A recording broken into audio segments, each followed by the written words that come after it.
Sulistia dengan NPM 718-221-322. Perkenalkan, nama saya Dewi Hasimah, NPM 718-221-337. Perkenalkan, nama saya Fardila dan nomor NPM 718-221-330. Perkenalkan, nama saya Ibratul Jamila dengan NPM 718-221-338. Oke, yang pertama saya akan menjelaskan tentang pengertian pasar keuangan. Pasar keuangan merupakan pasar yang menyediakan produk keuangan baik berupa aktiva fisik, surat berharga, atau valuta asing. Beberapa ahli menyebutkan bahwa pasar keuangan adalah seluruh institusi dan prosedur untuk menjembatani pembeli dan penjual instrumen keuangan. Artinya, pasar keuangan merupakan penghubung antara pihak yang ingin menjual dengan pihak yang ingin membeli produk keuangan.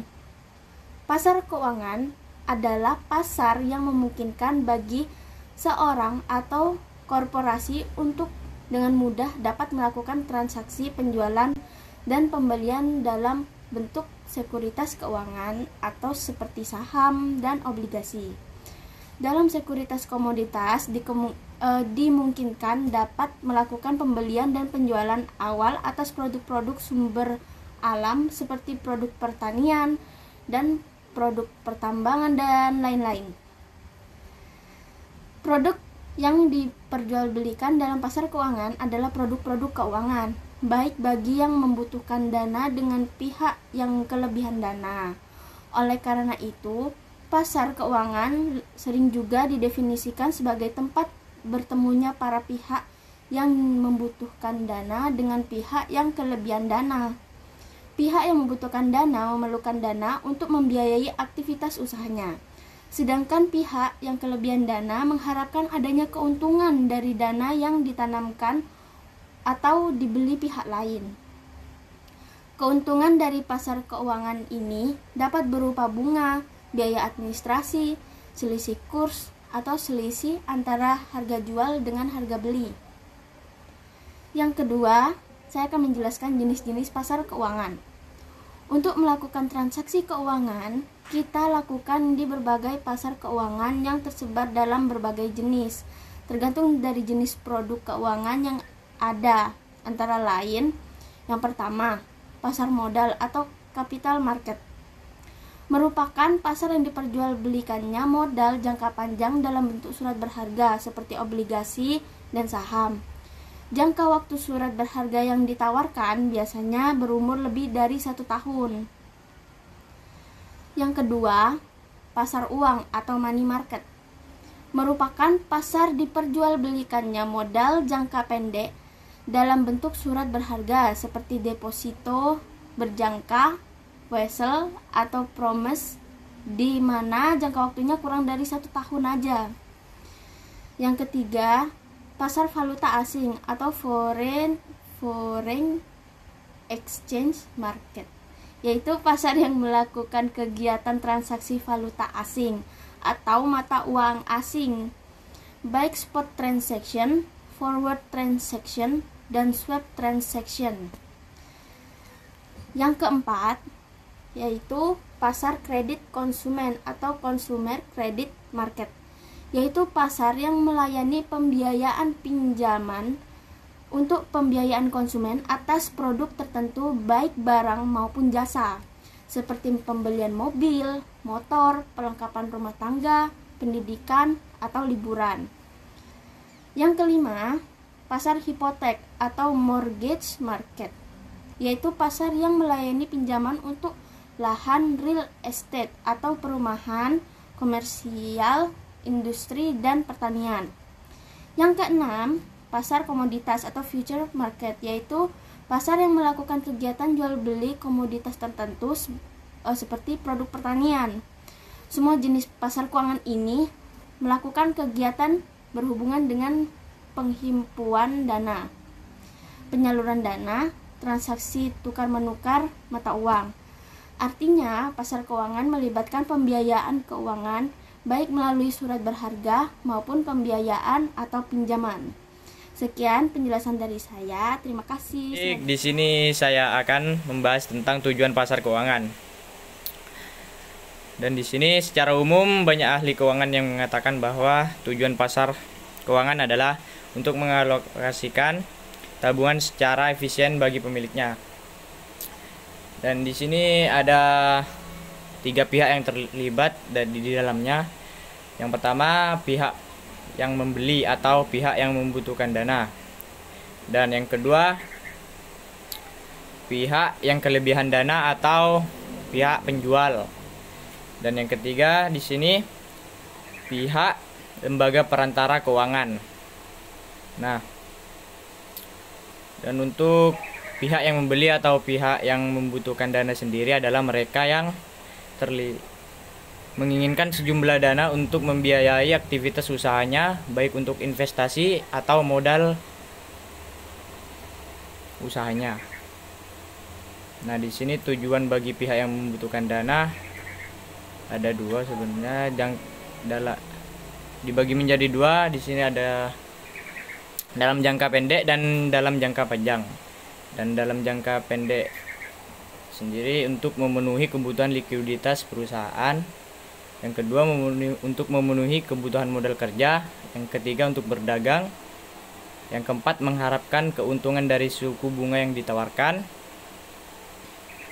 Dan yang kelima memperoleh capital giant.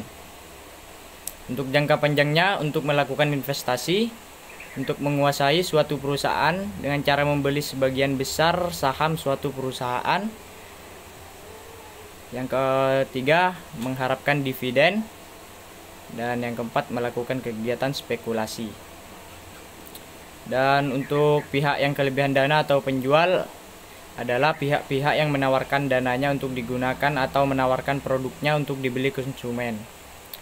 Dan tujuannya juga sama, ada 2, dalam jangka pendek dan dalam jangka panjang.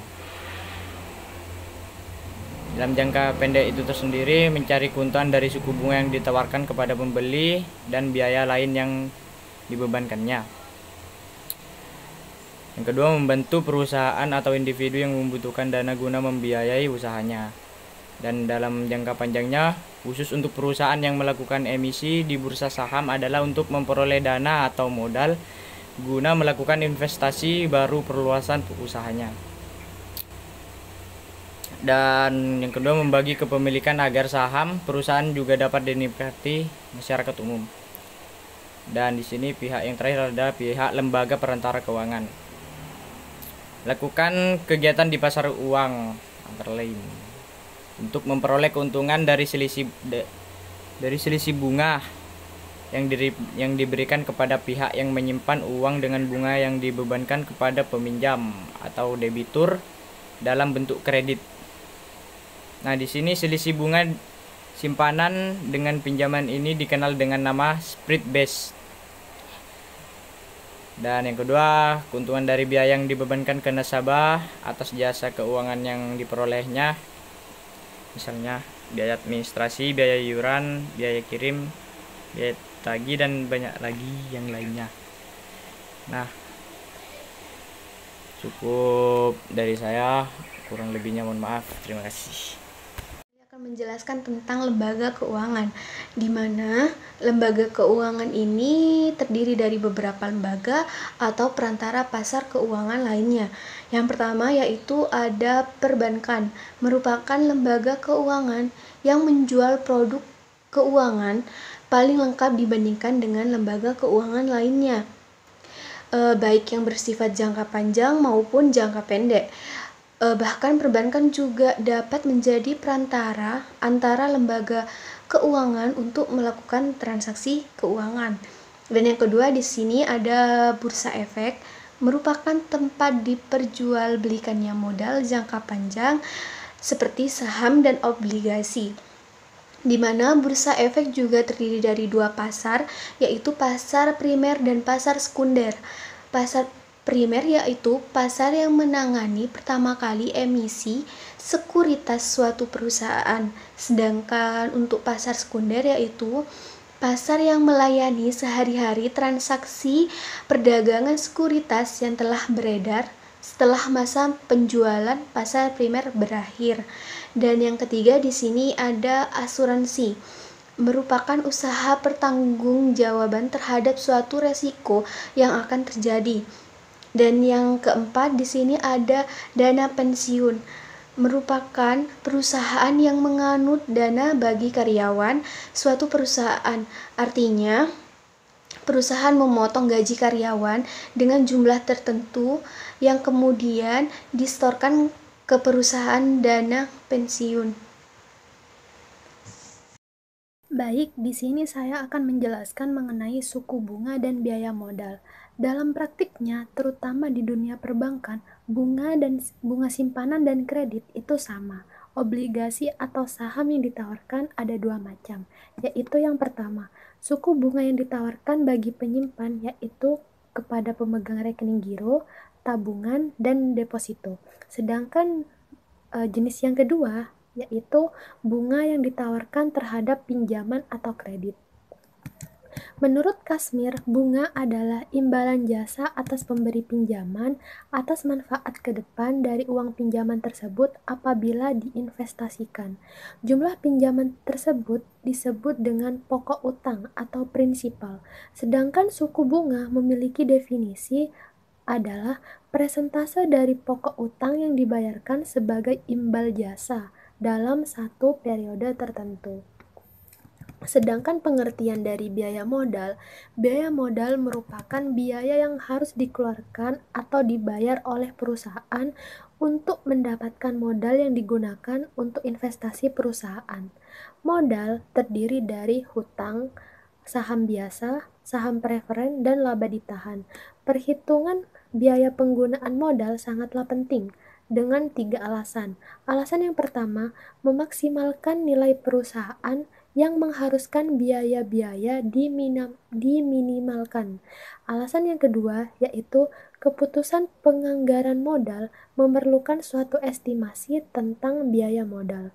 Alasan yang ketiga yaitu keputusan-keputusan lain seperti leasing, modal kerja juga memerlukan estimasi biaya modal.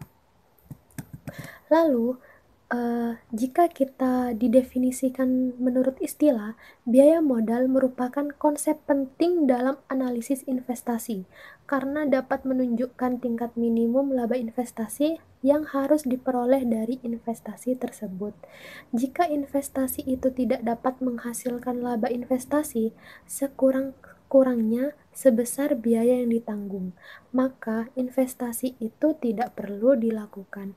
Lebih mudahnya lagi, biaya modal merupakan rata-rata biaya dana yang akan dihimpun untuk melakukan suatu investasi. Dapat pula diartikan bahwa biaya modal suatu perusahaan adalah bagian suku rate yang harus dikeluarkan perusahaan untuk memberi kepuasan pada para investor dan tingkat resiko tertentu. Jika kita dikaitkan dengan contoh kasus, kami memiliki kasus di mana kasus tersebut dipelopori oleh dosen Tridharma Nusantara Makassar, yaitu Bapak Asad Rijal Nur, di mana artikel ini menjelaskan tentang pengaruh suku bunga terhadap deposito studi kasus pada PT Bank Rakyat Indonesia Persero Tbk Cabang Makassar. Nah, pada penelitian ini bertujuan untuk mengetahui pengaruh tingkat suku bunga deposito terhadap jumlah deposito pada PT Bank Rakyat Indonesia Tbk Cabang Makassar periode tahun 2019 sampai 2013. Penelitian ini menggunakan 3 metode: analisis korelasi, determinasi, dan regresi linier sederhana. Nah, penelitian ini terdiri atas 2 variabel. Variabel pertama yaitu variabel tingkat suku bunga atau X, dan variabel jumlah deposito yaitu Y. Lalu, hasil yang diperoleh dari penelitian ini diketahui menunjukkan adanya hubungan linier yang positif antara variabel X dan variabel Y, yang berarti pengaruhnya berada pada klasifikasi sedang. Sedangkan pengaruh eh, sedangkan pengaruh tingkat suku bunga deposito terhadap jumlah dana deposito ini yaitu sebesar 30,42% dan sisanya yang sebesar 69,58% dipengaruhi oleh faktor-faktor lain yang tidak termasuk dalam penelitian ini. Lalu hipotesis yang diperoleh yaitu menghasilkan nilai T hitung lebih besar dari T tabel, maka dapat disimpulkan bahwa H1 diterima. Sehingga kesimpulan dari penelitian ini bahwa tingkat suku bunga deposito terhadap jumlah dana deposito berjangka pada PT Rakyat Indonesia Persero Tbk Cabang Ahmad Yani Makassar periode tahun 2019 sampai 2013 adalah positif dan signifikan.